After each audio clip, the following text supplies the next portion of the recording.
Thank you. We'll now move to question time. Senator Cadell. Thank you, President. My question is to the Minister representing the Prime Minister, Senator Wong. Last week, the Prime Minister posted a photo on social media imitating the iconic So Fresh music CD series with the title So Helpful, Cost of Living Relief, accompanied by the words, "New album just dropped, boom." In place, the top songs of the album cover were government policies, and instead of artist-picked photos, picture bubbles featuring the faces of smiling Australians. Thankfully, the platform's automated fact-check system now displays the warning that comes out to point out that many of these policies cited do not actually fully come into effect until much later. Minister, if the Prime Minister's post deliberately misleading Australians, and is this So Helpful claim completely tone-deaf to those doing it so tough? Thank you, Senator Cadell. Minister Wong. You were hoping for a bit of hearing. Well, I have to say, Senator Cadell, what I would remind you of is that there is one side of this parliament who has been very focused on delivering to Australians who are struggling with the cost of living. It is the Australian Labor Party. It is the Labor government. There has been one side of the parliament who has been focused on obstructing benefits to Australians in trying to handle the cost of living, and that is the Coalition. That is the reality. When we have brought in measures to try and help Australians with the cost of living, which is hitting Australian families and Australian pensioners, we understand that. When we have brought in those measures, we have been met with opposition from those opposite time and again. And if there were one area where you really want to see that, of course, it's in the area of wages, because those opposite had a deliberate design policy of low wages for 10 years. 10 years. And not only that, they voted no less than 48 times against new industrial relations laws, claiming they would return Australia to the Dark Ages. I wonder who said that. The Dark Ages. They would close down the economy.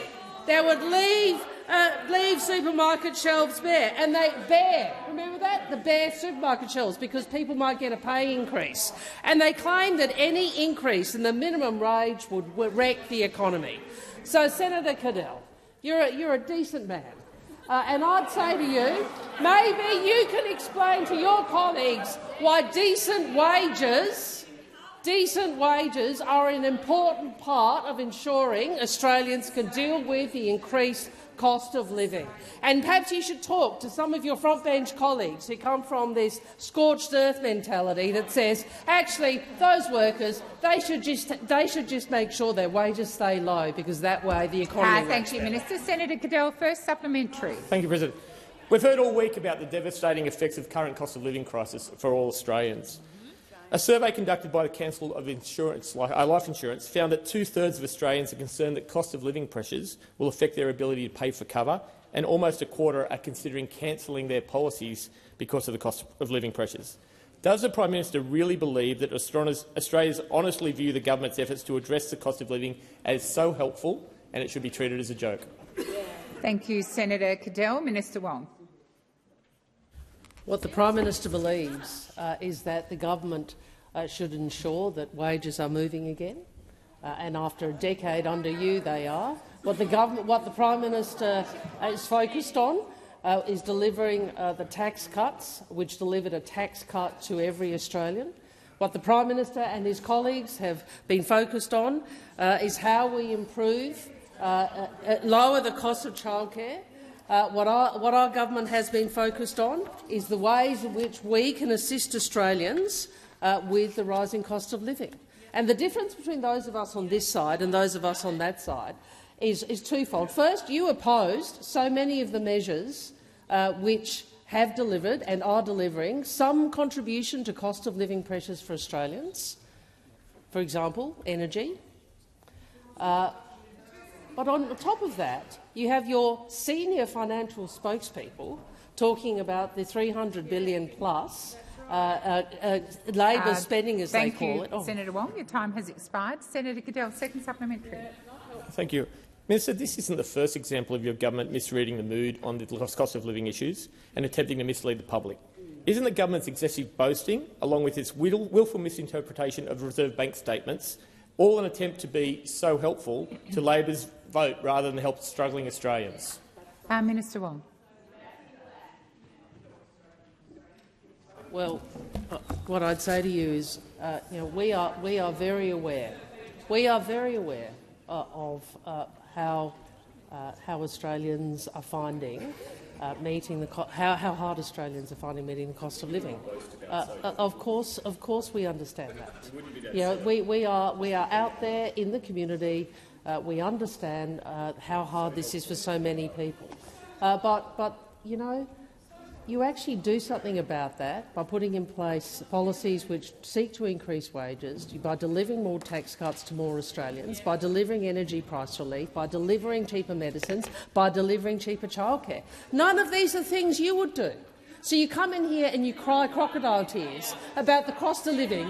You say how dreadful it is, the cost of living, but your policies would be to oppose the measures that we are putting in place to assist people, and to cut government spending, cut the increases to wages and pensions.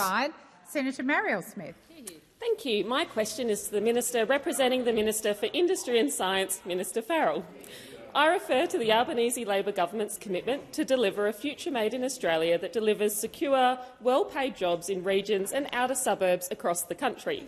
What has the Albanese government already done to start this important work? Minister Farrell. Thank you, President, and thank Senator Smith for that question.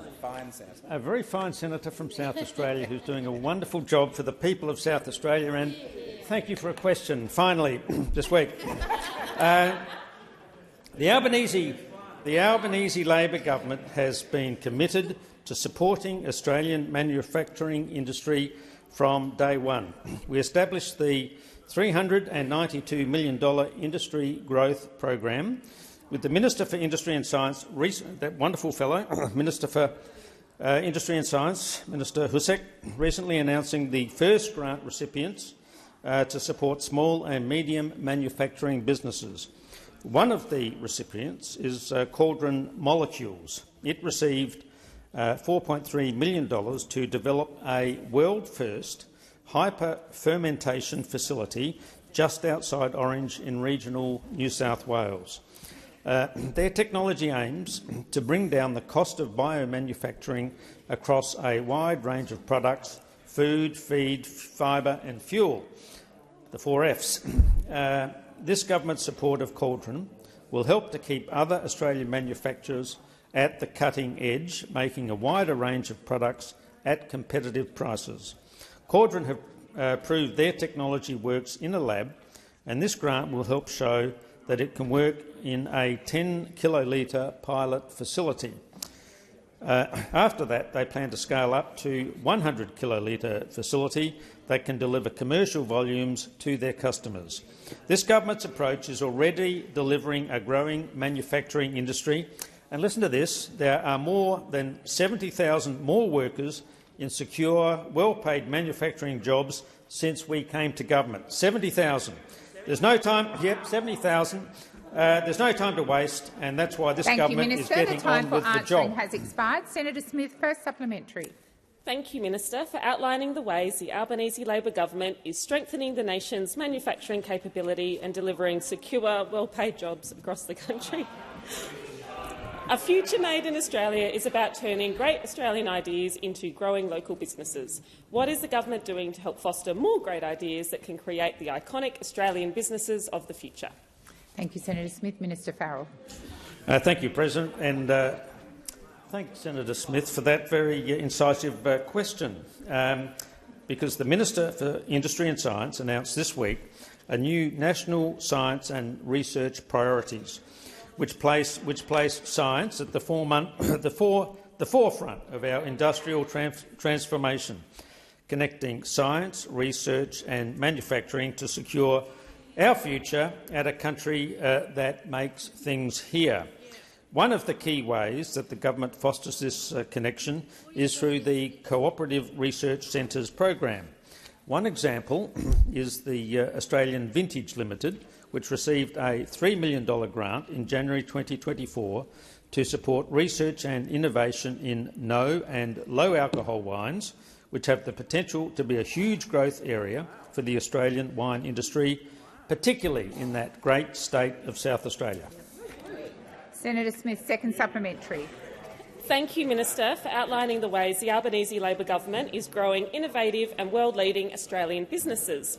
Why is this government so determined to rebuild Australian manufacturing, and how does this compare to the Liberals and Nationals who oversaw a decade of inaction towards Australian manufacturing? Minister Farrell. Thank you, President, and once again thank Senator Smith for her question. Sadly, when the Liberals and Nationals were given the chance to support workers, they have repeatedly chosen to play politics. Again, we're seeing the unholy alliance of the Coalition and the Greens. They've teamed up with the Greens to block affordable homes for Australians, and now they're teaming up to block high-paying jobs for Australians. Whether it's capping gas prices or delivering better wages and lower taxes for manufacturing workers, every time we hear the same response from the Liberals and the Nationals: no, no, no. And now, when it comes to supporting a future made in Australia, a future made in Australia. I'm not defensive, Senator McKenzie. I'm out there. I'm forward-leading, and once again, they're turning. The Liberals and the Nationals are turning their backs on Australian workers. Thank you, Minister. Senator Ruston. Thank you very much, President. My question is to the Minister representing the Minister for Health, Senator Gallagher. Minister, it has been reported that a national shortage of saline intravenous fluids has now reached disaster levels. These fluids are absolutely critical to the emergency healthcare provided to patients in Australian hospitals. This is an issue of national importance. When did the government first become aware of concerns for Australia's supply of IV saline? Thank you, Senator Ruston. Senator Gallagher. Thank you, President. I was just seeing if we had any update from the Health Minister's office. I'm not aware of the date. I am aware that the government is working as it would normally do. Well, Senator McKenzie, she asked when did the government become aware, and I'm saying that the Minister for Health. I don't think it's unreasonable. I don't think it's unreasonable to say that I don't have Minister the Gallagher, exact please date. resume your seat. Senator McKenzie, I've already called you to order. This is not your question. As I said to you yesterday, either sit in here in silence or leave the chamber. That's your choice. Please continue, Minister. Thank you, President. I was just checking to see if we had an exact date, which was the actual question that I was asked. I will come back if I can provide that to you, but I am aware, and the Minister for Health is across this and being briefed closely by his department on how to manage the shortage of IV fluids, and that is work that is being done across states and territories to manage the supply of IV fluids within their jurisdiction, and that the Commonwealth and the jurisdictions and other professional bodies have initiated a national IV fluid working group which consists of state and territory representatives, private hospitals and the AMA to work collaboratively on IV fluid supply issues and to coordinate the national response. There have been a number of outcomes to that meeting which I am happy to go through, but we cannot compel sponsors to increase manufacturing of supply of medicines in Australia. However, the TGA monitors and mitigates medicine supply issues and has approved several alternative supplies from overseas under Section 19A of the Therapeutic Goods Act 1989 to supplement the local production and supply of other registered products. Thank you, Minister. Senator Ruston, Thank supplementary. you very much, President. Well, it is my understanding that the government should have been aware since May that there was an impending shortage of IV fluid in Australia. So can the minister actually outline what actual actions the government has taken and what actions were taken at the time it became aware of the IV fluid shortage to guarantee supply of these essential fluids to ensure Australia's healthcare system remain functional? Thank you, Senator Ruston. Minister Gallagher. Thank you. Well, I'm very happy to do that. I understand that across Australia the shortage of saline products has been ongoing since early 2023, but has recently worsened.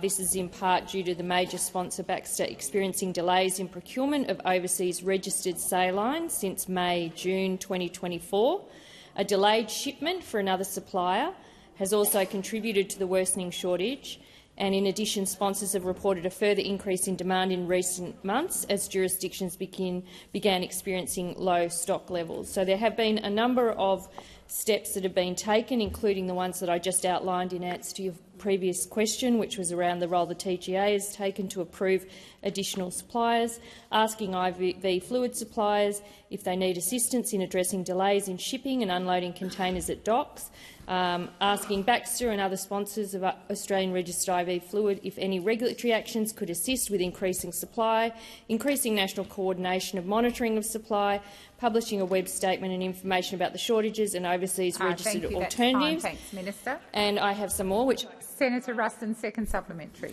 Thank you very much.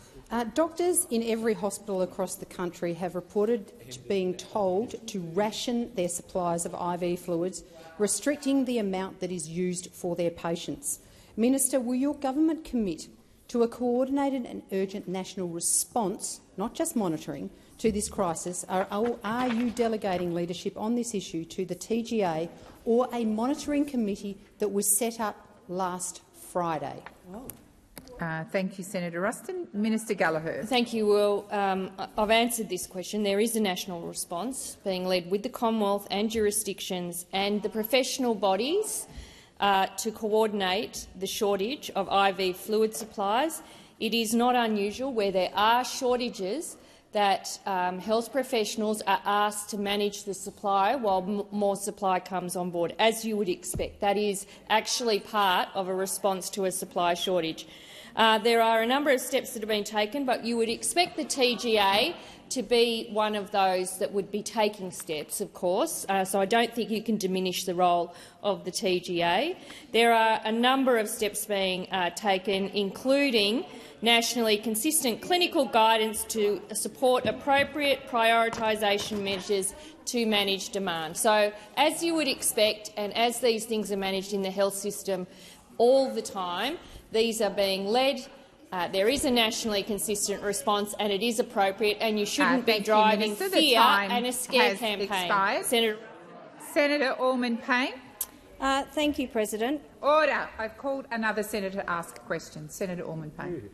My question is to the Minister representing the Minister for Education, Minister Watt. This year's NAPLAN results are the consequence of over a decade of chronic underfunding of the public education system by both Labor and Liberal governments, and Australia now has the infamy of having one of the most inequitable education systems in the OECD. Australians' NAPLAN results show us that all Australia's kids need a fully funded education, something that is currently not being offered by this Labor government, despite their statements to the contrary. It's now over a decade since the Gonski Review told us we have an equity problem in our schools, and this government went to the election promising that they would fully fund our public schools. Why, then, is this Labor government now seeking to lock public schools into another decade of underfunding? Good question. Thank you, Senator Allman-Payne. Minister Watt. Thanks, President, and thanks, Senator Allman-Payne. Well, the short answer is that we're not planning to lock public schools or schools in general into another decade of underfunding. Quite the contrary. What we're actually putting forward is the Better and Fairer Schools Agreement with the states, which would contribute $16 billion from the federal government in additional funding for public schools. And as I reminded your colleague yesterday, the only way public schools in Australia are going to get more funding is through a Labor government. It's not going to happen through a Greens government. It's certainly not going to happen through a coalition government because they'll actually get less funding. What they'll get from the Greens is more complaints, more memes, more rallies, more whinging, but they won't get a single extra dollar. The only way they're going to get an extra dollar is from the Albanese Labor government, and that's exactly what we're going to be doing through our Better and Fairer Schools Agreement. Now, I think all Australians would be concerned to see some of the NAPLAN results that we've seen coming through. But what these results do show is that literacy and numeracy standards have remained steady, with around 2/3 of students considered to be strong or exceeding in most domains and year levels.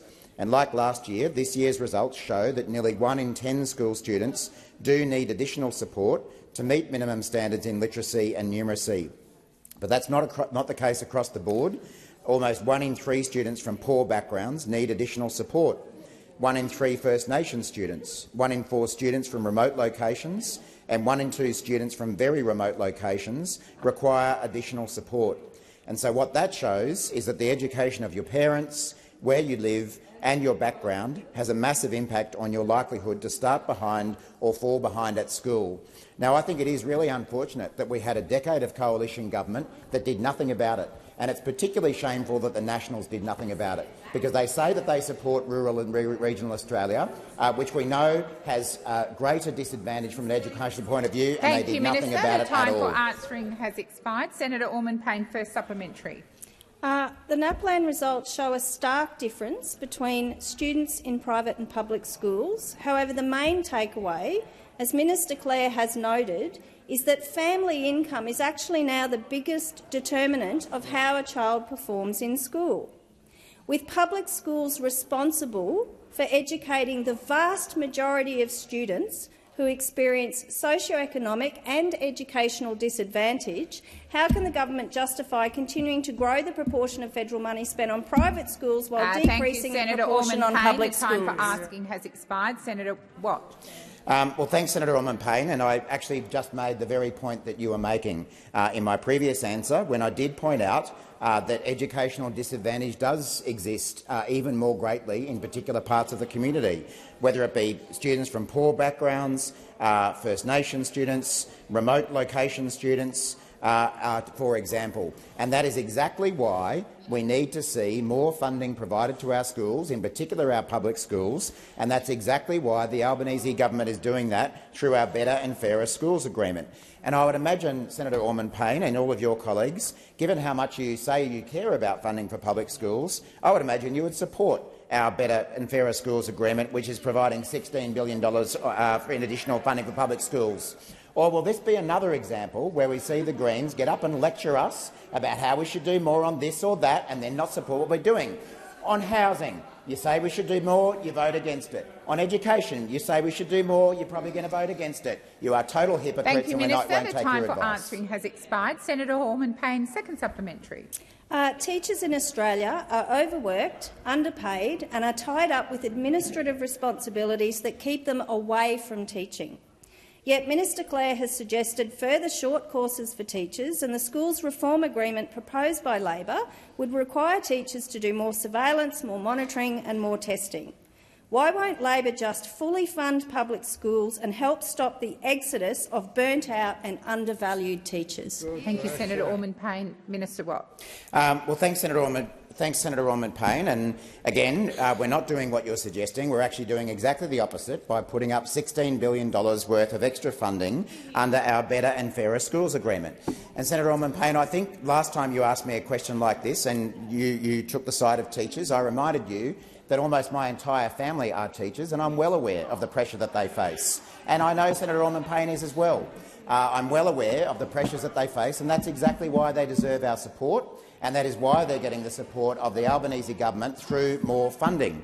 The funding that we're providing through our Better and Fairer Schools agreement will go exactly towards the types of things that you're talking about, to ensure that teachers are paid the way they should be, are provided with the resources that they should be, that we have additional support provided for students who do suffer from particular educational disadvantage. And as I say, it's about time that you supported something positive that a Labor government is doing in areas you say you care about, rather than continuing to whinge and achieve nothing at all. Thank you, Minister. Senator Green. Order. Order. My question is to the Minister representing the Minister for Sport, Senator Gallagher. Australians have been glued to their TVs, sometimes in the early hours, watching our athletes compete on the world stage in Paris to achieve a record-setting medal haul at the Olympics. From the pool to the track, the rapids to the velodrome, our athletes did us so proud, finishing 4th on the medal tally.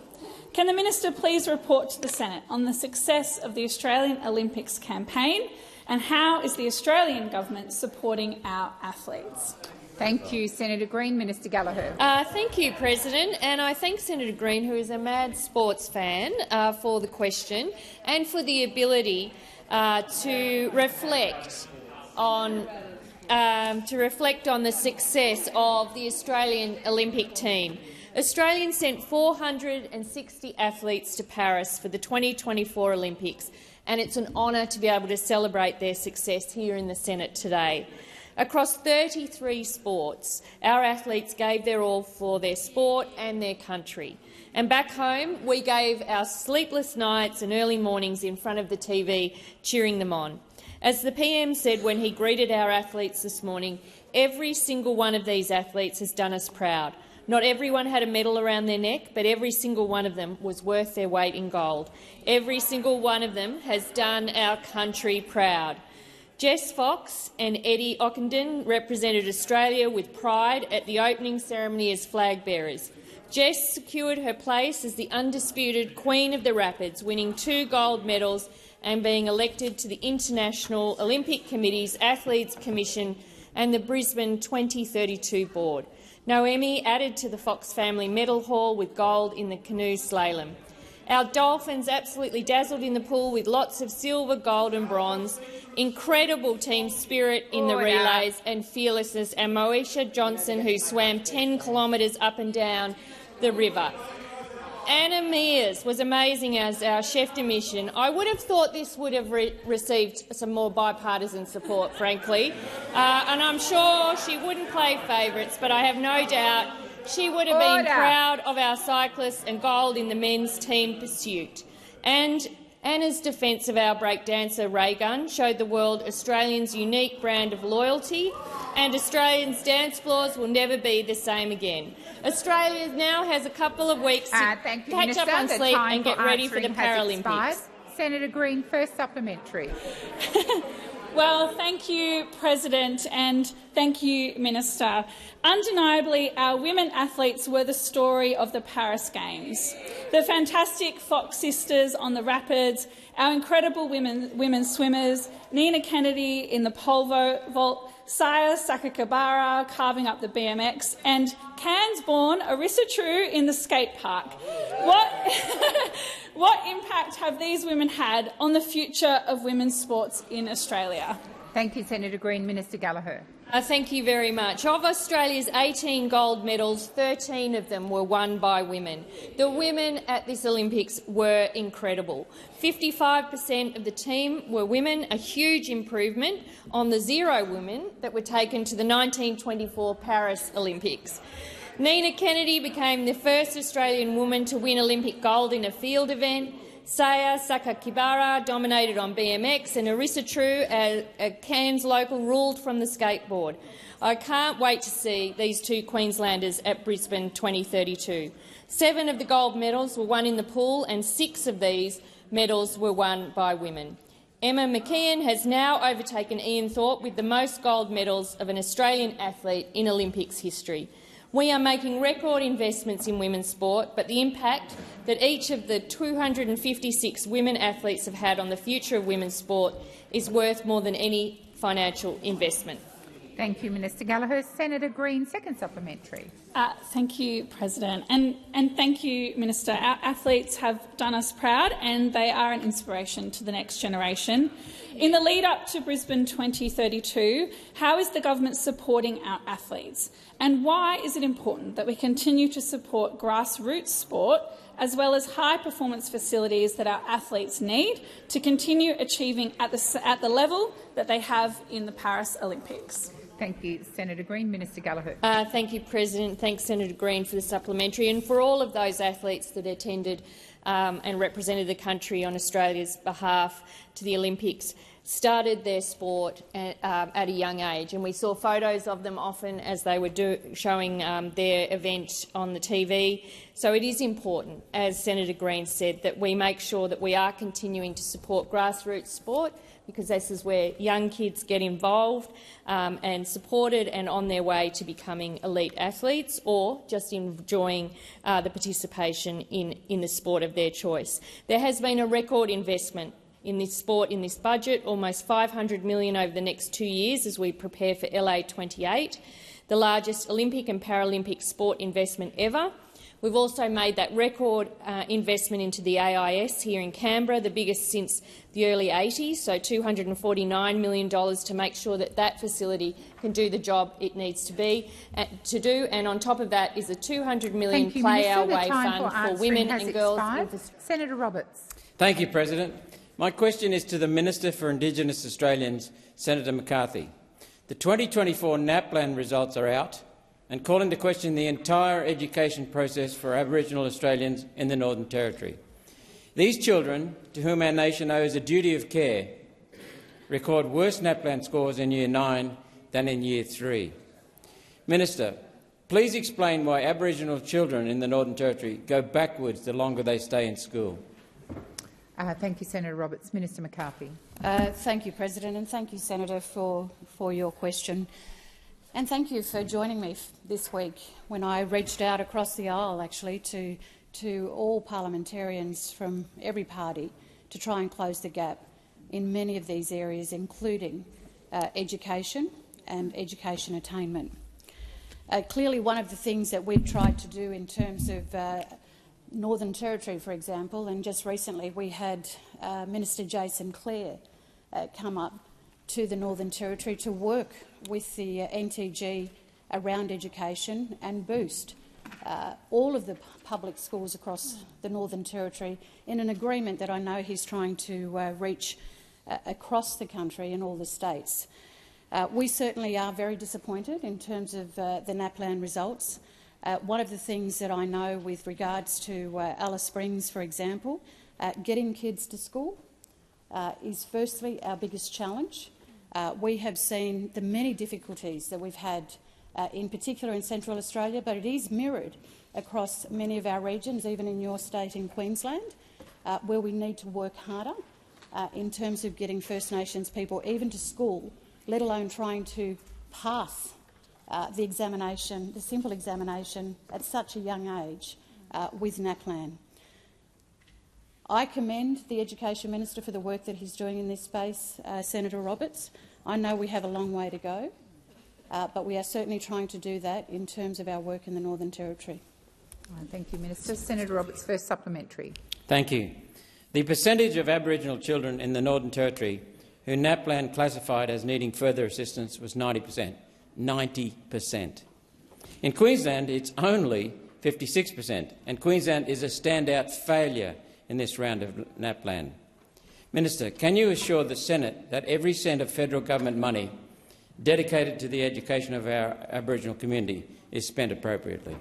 Thank you, Senator Roberts. Minister McCarthy. President, and thank you for the question, Senator.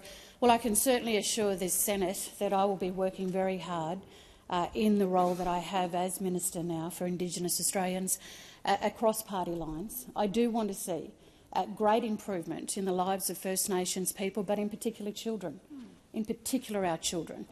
And I certainly will do that, Senator Roberts. And I'm more than happy, obviously, to keep working with yourself in terms of the issues that are going on in Queensland. Can I just point out again, though, with regards to the funding that we are providing, 2 weeks ago, as I said, Minister Clare did sign an historic school funding agreement. Under the agreement, the Australian government will invest an additional estimated $736.7 million from 2025 to 2029 in Northern Territory public schools. I'm certainly happy to be able to look at further information in regards to Queensland. Thank you, Minister. Senator Roberts, second supplementary. Thank you. The Greens are assisting this government in suppressing any inquiry into federal government assistance given to the Aboriginal community. We heard Senator Cox's comments in the chamber yesterday on many topics, including native title. Minister, if you continue to block inquiry into and audit of the use of funds given to the Aboriginal community, how can you assure the Senate that there's no corruption, waste and cronyism occurring? Thank you, Senator Roberts. Minister Wong. Can I just ask for consideration of whether that's an appropriate supplementary to a question about NAPLAN results in the Northern Territory? Thank you.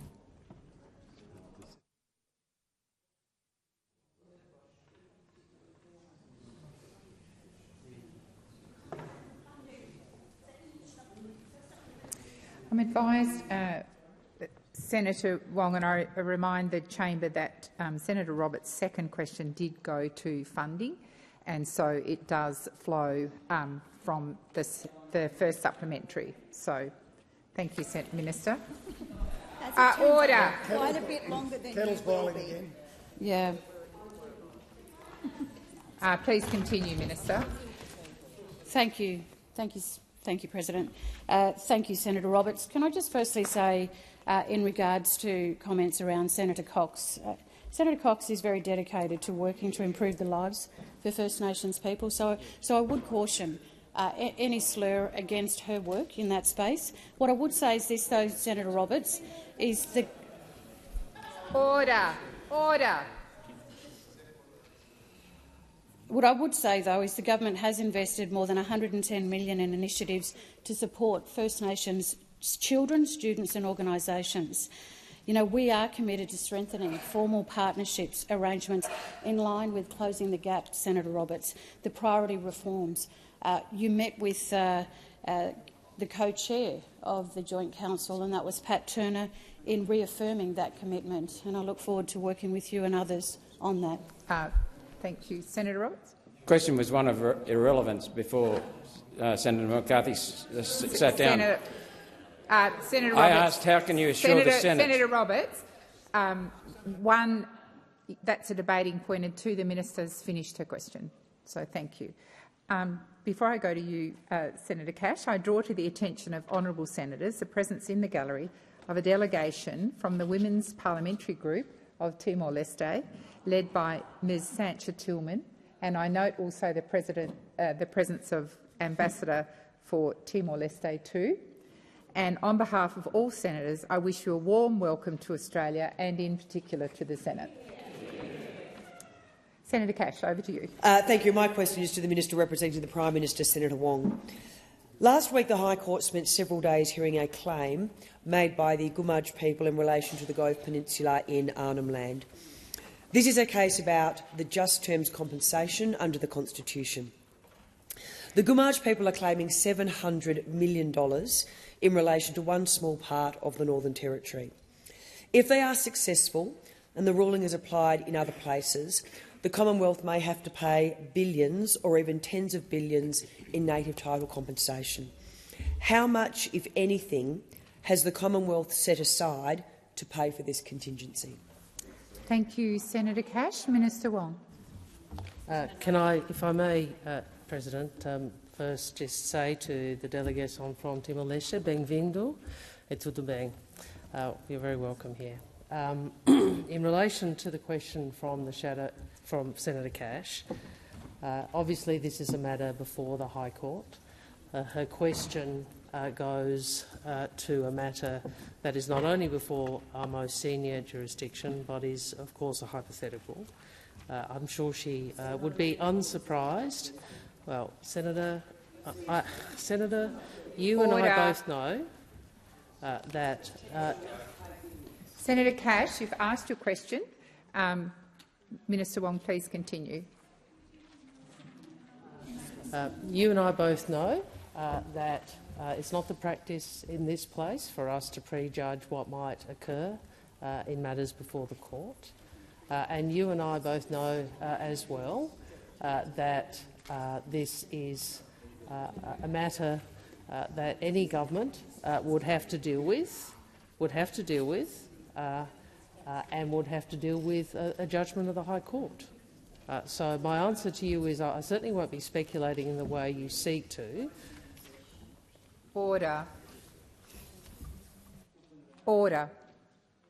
Minister, do you wish to continue? I certainly won't be speculating as the—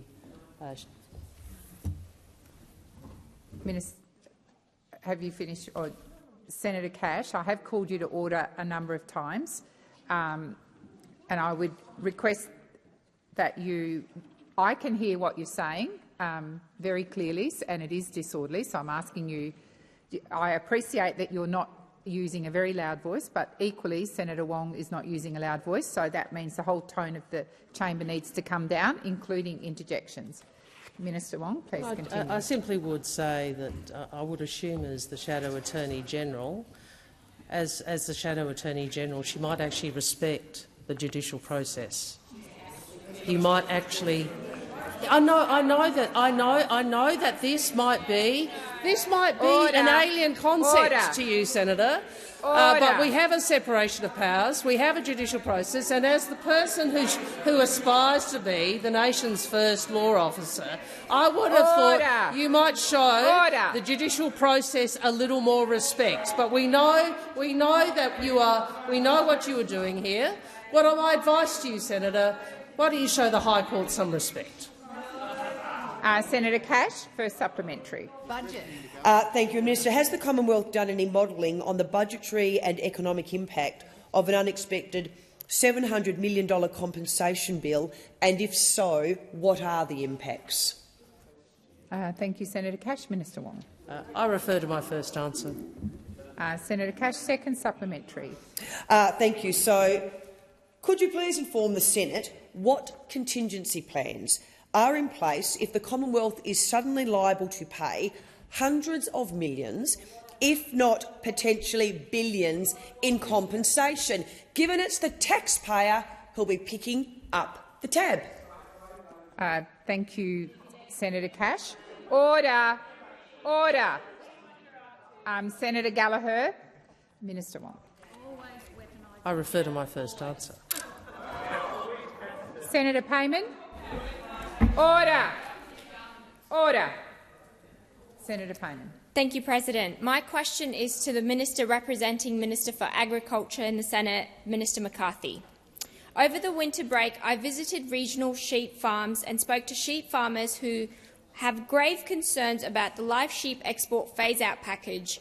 One of those sheep farmers was Judith from the Wandering Shire, who stressed to me the lack of support from the government to outline exactly what comes after the end of live sheep export.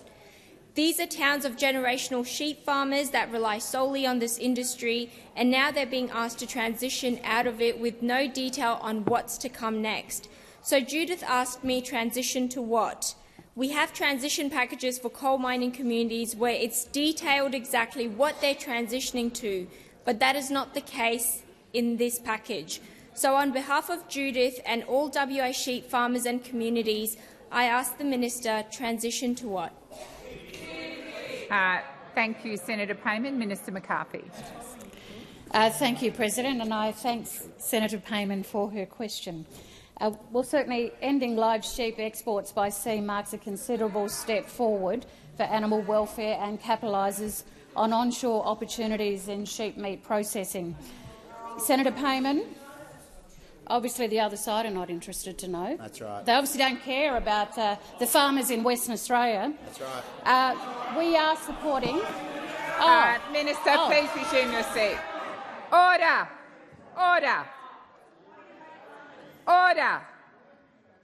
I remind the opposition there is plenty of opportunity for you to ask similar questions. This question has been asked by Senator Payman, Senator McKenzie particularly. Order. Senator Brockman. Senator Ayres. Order. Order. Order across the chamber. Order.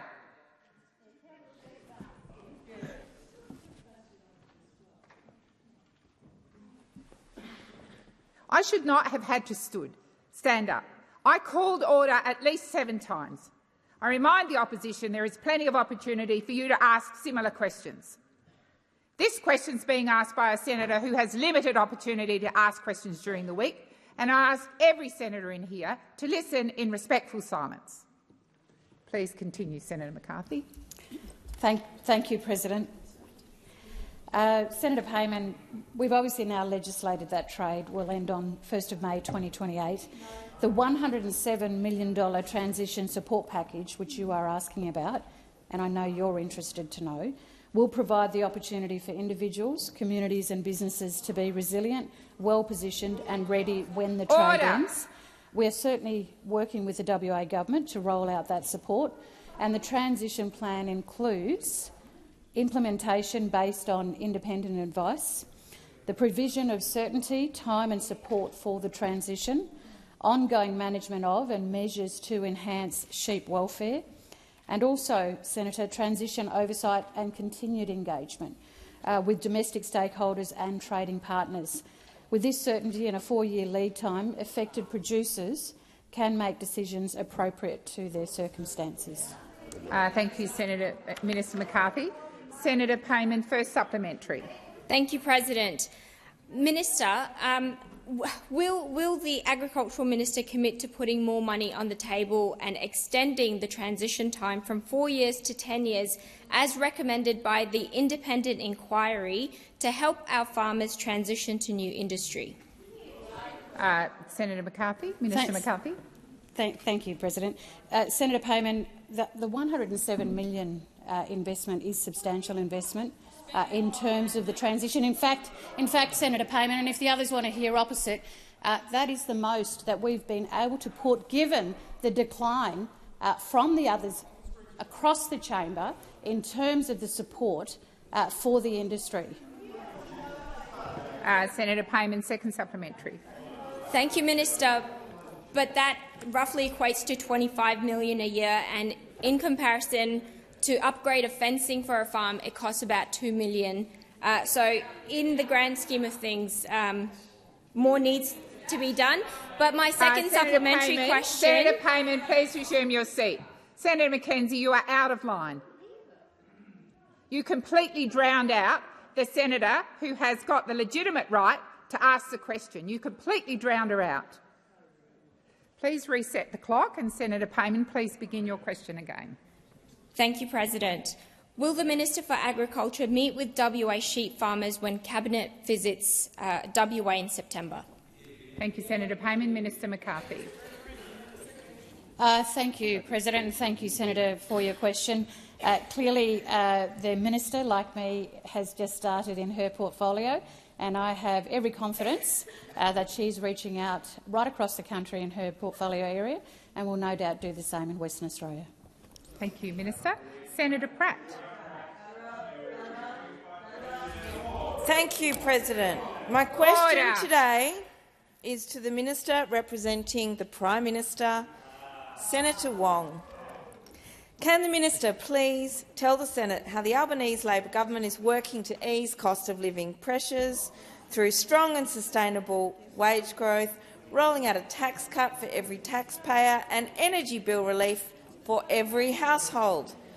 I would also be interested to hear about the almost 1 million jobs created over the last 2 years, which is a record number of jobs created in a parliamentary term. Thank you, Senator Pratt. Minister Wong. Thank you, President, and thanks to Senator Pratt for her question. And she, alongside other members of the government, is working every day to deliver for Australians in the face of a cost of living crisis. And under this government, compared to what we inherited from those opposite, inflation has halved and wage growth has doubled. But of course there is much more work to do. We have to continue to tackle inflation, we have to continue to provide cost of living relief, we have to continue to roll out the tax cuts for every taxpayer, and of course we have to ensure a decent wages for Australian workers. A decent wage system is central to our work to ease the cost of living. 2.6 million low-paid workers are getting their third consecutive pay rise, and the minimum wage is up $143 per week. And there's really only one group in Australia who are opposed to that, and that's those sitting opposite you. The only people who actually don't want the wage increases that workers are getting as a result of the government's reforms are those opposite. In addition, we will fund a 15% wage increase for early child education and care workers. As the senator said also, nearly 1 million new jobs are being created, and Australians are earning more and keeping more of what they earn. This is a good thing. This is a good thing because we all know that Australians are doing it tough, and This government is focused on how we deliver relief without adding to inflation. This includes by making childcare cheaper. This includes providing $300 of energy bill relief. This includes a freeze of the cost of PBS medicine. This includes expanding bulk billing. This includes the increase in Commonwealth rent assistance. This includes increases to paid parental leave, HECS relief for everyone with student ed, fee-free TAFE, and strengthening the food and grocery code to drive down grocery prices. What do opposite? Well, they voted against so many of these. Thank you, Minister. Australians the time know, for answering they has have no expired. credibility. Senator Pratt, first supplementary. Thank you, President. Both the Prime Minister and Treasurer have spoken about responsible economic management, both now and with an eye to the future, in particular putting forward Labor's plan for a future made in Australia. So, can the Minister please outline how the Albanese government is working to grow our economy, create good jobs, all the while setting up a prosperous future? Thank you, Senator Pratt. Minister Wong. Thank you, President. And if I can just finish off on cost of living relief, let's remember every time they come back in here to talk about cost of living. This is the lot that voted against cheaper medicines. This is the lot that voted against getting wages moving. This is the lot that voted against energy price relief. This is the lot that voted against housing help. So whenever they come in here and talk to about cost of living relief, we should all remember that the primary drivers of assistance to Australians, high wages and lower costs in a whole range of sectors, more to do. But remember, what is not helpful is your opposition to it. What is not helpful is you saying, we don't want Australians to get energy price relief. We don't want Australians to get decent wages. We don't want Australians to get cheaper childcare. We don't want Australians to get more bulk billings or cheaper medicines. You have no credibility when it comes to cost of living. Thank you, Minister. The time has expired. Senator Pratt, second supplementary. President. Minister, why is decent pay such an important part of the Albanese Labor government's efforts to help ease cost of living pressures, and how does this approach differ to what has failed in the past? Thank you, Senator Pratt. Minister Wong. Thank you. The Labor Party and the Albanese Labor government are the party of decent wages. The coalition is the party of low wages. The party of low wages. The party that believes that low wages are good for the economy. Remember, a deliberate design feature of the Australian economy. If there's ever anything that shows the difference between the parties, it's those of us on this side who want decent wages for working people, decent wages for working Australians, who understand that cost of living relief must include increases in wages that you oppose. Those opposite, they want low wages as a deliberate design feature of the Australian economy. Deliberate design feature of the Australian economy. And, you know, as much as Senator Cash wants to yell at me across the chamber, we all know whose side she's really on. We all know she'd want to bring back work choices if she really could. Senator Cash would absolutely bring back work choices if he could. You have never stood for decent wages. Wong. Thank you. Senator Chandler. Thank you, President. My question is to the Minister for Foreign Affairs, Senator Wong. In November 2023, the Iranian ambassador posted anti-Semitic comments on social media which, in media reports, were condemned by an unnamed DFAT spokesperson.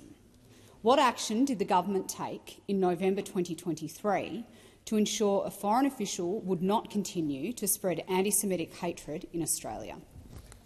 Thank you, Senator Chandler. Minister Wong.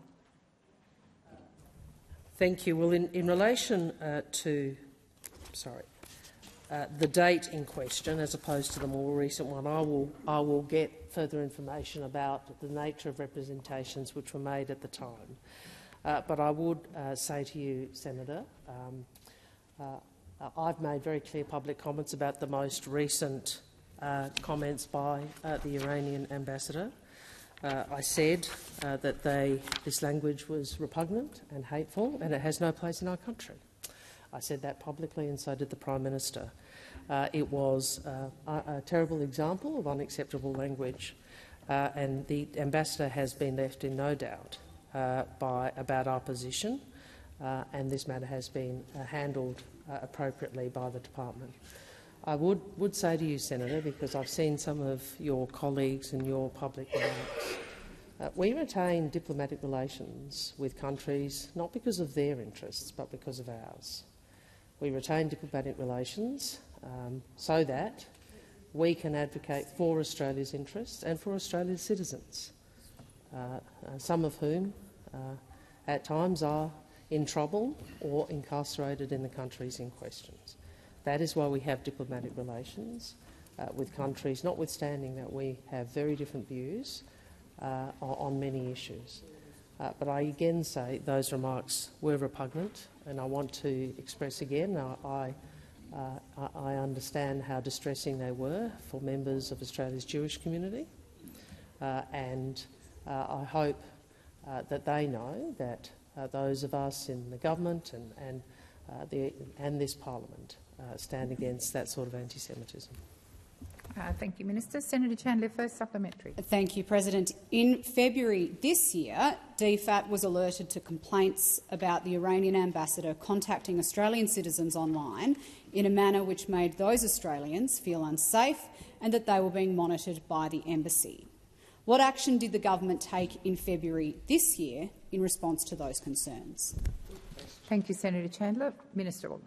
There have been a range of actions taken, including by the Department of Home Affairs, from memory, outlining the remedies and protections available under Australia's foreign interference regime, which are available to Australians. My recollection is there has been engagement with the community on that, and I think you have asked me this question before. I will get further information for you if you wish about those past activities, Senator Chandler. I again restate in here, we are very clear about our multicultural democracy.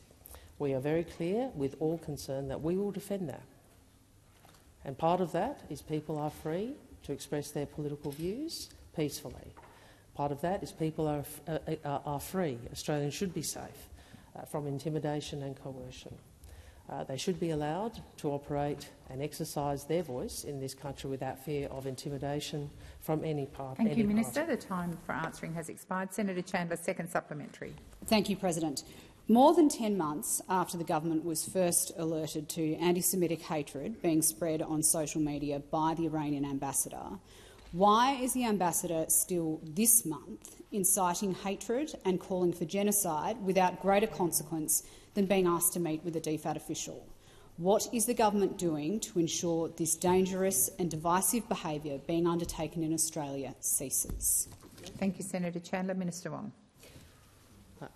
As I said to you, Senator, I think it is very clear from the public comments made by the Prime Minister of Australia and the Foreign Minister and others, our views about the ambassador's comments. They were repugnant.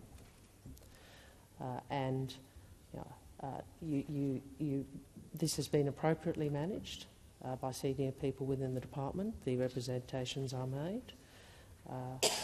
As I said in my primary, we maintain diplomatic relations for our interests, not because we agree with the views of the regimes at times with which we deal. And I would remind this senator that Australia has had diplomatic relations with Iran since 1968.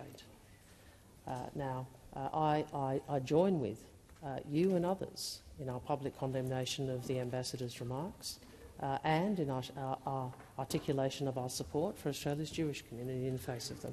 Thank you, Minister. Senator Ghosh.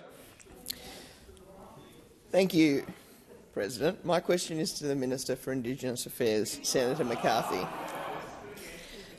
The government has said that it is committed to working with Aboriginal and Torres Strait Islander Australians, state and territory governments and the Coalition of the Peaks to close the gap on a range of outcomes, including health, education, justice and jobs. Can the new minister please explain how the government's approach will help to close the gap in employment outcomes for Aboriginal and Torres Strait Islander Australians? Thank you, Senator Ghosh. Minister McCarthy. Thank you, President, and I thank Senator Ghosh for the question and look forward to getting over to Western Australia in the near future. Certainly, as the new Minister for Indigenous Australians, I'm deeply committed to work in partnership with First Nations communities and organisations and state and territory governments to improve outcomes for First Nations people. At the 2022 election, we promised to get rid of the failed Community Development Program, or CDP. It failed individuals and communities and left people stuck in cycles of poverty. President, I had my first meeting as Minister with our First Nations reference group for the Remote Jobs and Economic Development Program, continuing the important work of my predecessor, Linda Burney.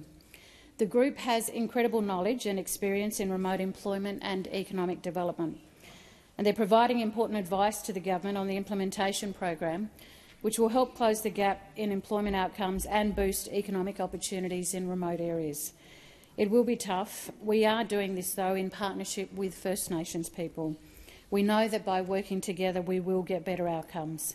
The Remote Jobs Program will create 3,000 jobs in remote communities. It is the first stage in meeting our commitment to replace the CDP with real jobs, proper wages and decent conditions, including superannuation, annual leave and sick leave.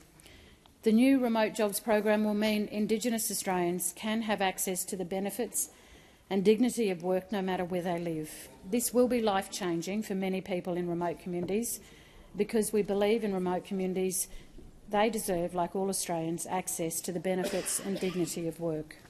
Thank you, Minister. Senator Ghosh, first supplementary. Thank you, Minister. Can you please detail how the new jobs program will work and how the program is being designed in partnership with First Nations Australians? Thank you, Senator Ghosh. Minister McCarthy. Thank you, Senator. The Remote Jobs Program will initially create 3,000 jobs with proper wages and decent conditions. It is the first stage in the transition to replace the CDP. The program is about self-determination through economic and community development, jobs that local communities want and need to grow remote economies. The new Remote Jobs Program will build up local skills for the local care economy, services and maintenance. We know that the old CDP program was a failure and it simply didn't deliver for remote Australia. We've been trialling and testing new approaches to job creation in remote communities to help inform how we best replace CDP. We're working with Indigenous communities to design and implement the programs communities want. The Productivity Commission highlighted the importance of listening, and that's what we're doing, but we're also putting communities in the driver's seat to create local jobs and businesses. Thank you, Minister. Senator Ghosh, second supplementary. Thank you, President. Having meaningful and secure jobs is foundational for economic development and enabling First Nations peoples to build better futures for themselves, their families and their communities. Minister, can you please expand on what else the government is doing to continue improving employment outcomes for First Nations Australians? Minister McCarthy.